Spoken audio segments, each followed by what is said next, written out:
The concept of mental hiding is incredibly difficult to identify in people who do it because it's very defensible and very comforting.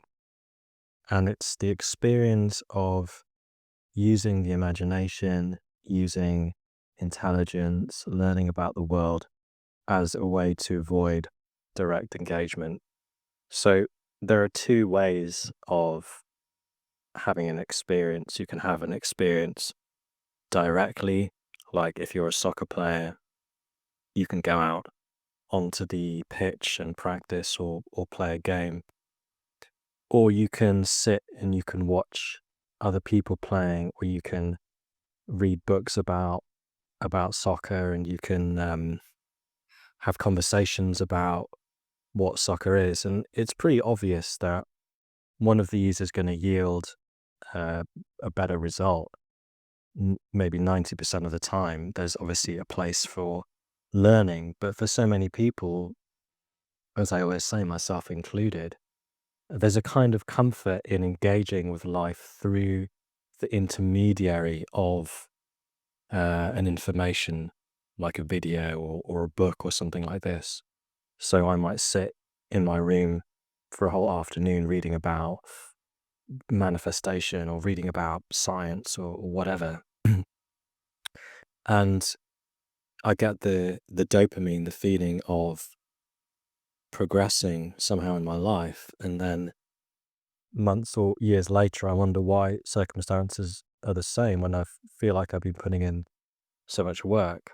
And the reason is that that work is happening behind this veil of an intermediary. It's actually like a shield that prevents us from seeing and experiencing reality as it is.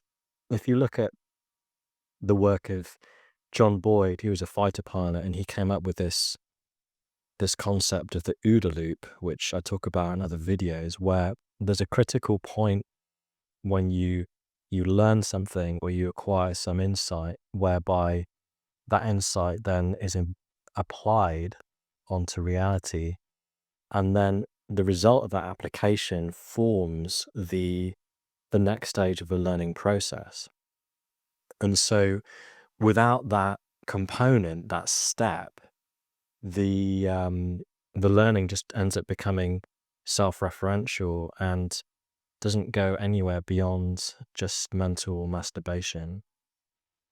And so it's very difficult to identify when this is happening. And often people who do this kind of mental masturbation will like hang out with each other and will talk about concepts until they're blue in the face. But to actually find people who take action in the world, they kind of exist in a different a different energetic field or something. I don't really know, but it's just something that uh, I've been thinking about, ironically thinking about today.